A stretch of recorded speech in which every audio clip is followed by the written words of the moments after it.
Bonjour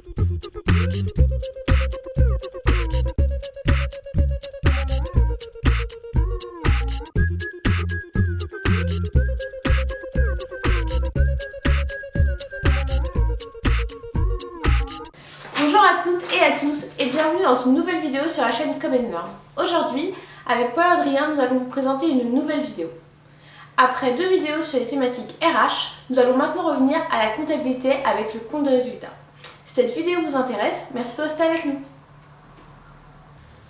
Alors si j'ai bien compris, le compte de résultat fait partie des documents comptables les plus importants.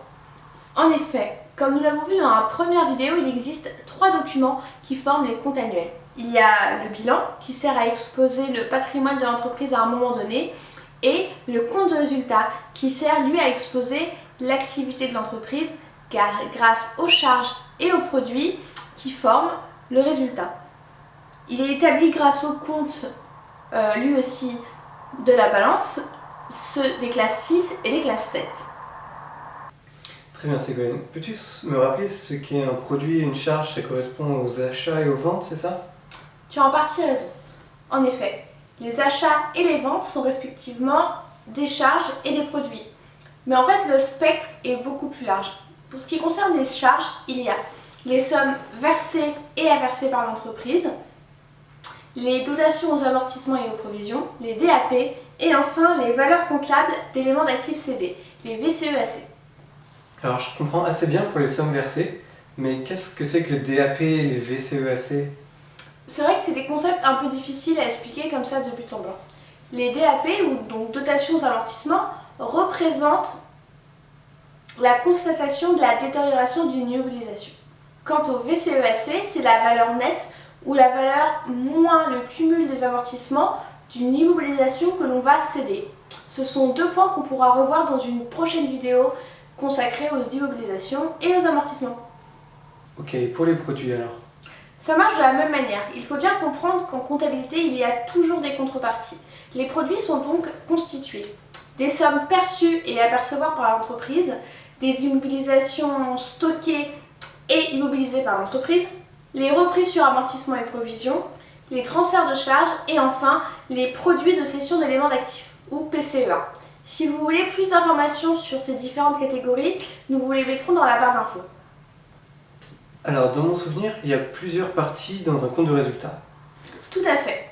Le compte de résultat est divisé en trois parties, que ce soit pour les charges ou pour les produits. D'ailleurs, je suis sûre que tu connais ces trois parties.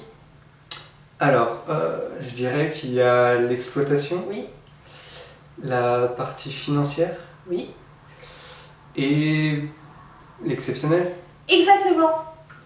Les charges et les produits d'exploitation correspondent à l'activité courante de l'entreprise. Ce sont les achats, les ventes, mais aussi les prestations de services, les salaires, les charges sociales. Il y a ensuite les produits et les charges financières. Ça représente par exemple les remboursements d'emprunts ou encore les produits issus de placement. Enfin, il y a les charges et les produits exceptionnels. Ce sont toutes les activités qui ne sont pas issues de l'exploitation. Il y a par exemple les VCEAC ou les PCEA que nous avons vus précédemment. Très bien, et une fois qu'on a toutes ces informations regroupées, à quoi nous sert concrètement un compte de résultat? En fait, il a plusieurs buts. Premièrement, et ça semble évident, le résultat.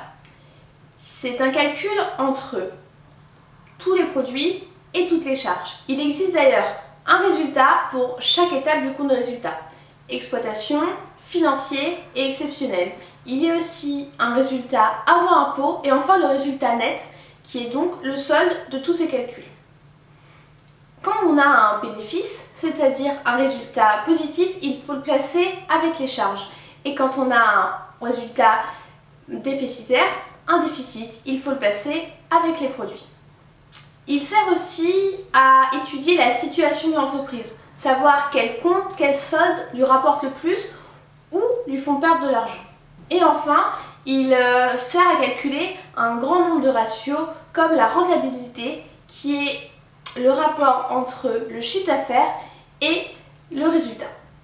Alors, on est bientôt à la fin de cette vidéo. Paul-Adrien, si tu avais 3 points à retenir sur le compte de résultat, ça serait lesquels? Je dirais qu'il est important de prendre tous les comptes 6 et 7 de la balance. Oui. Le compte des résultats, comme le bilan, doit être équilibré. Tout à fait. Et le compte de résultat est essentiel pour l'entreprise car il permet de calculer les résultats tout simplement. Très bien. Merci à toutes et à tous de regarder nos vidéos et de les liker. Vous pouvez nous rejoindre sur les réseaux sociaux, notamment Facebook. Et on vous retrouve très bientôt pour une nouvelle vidéo. Au revoir à tous.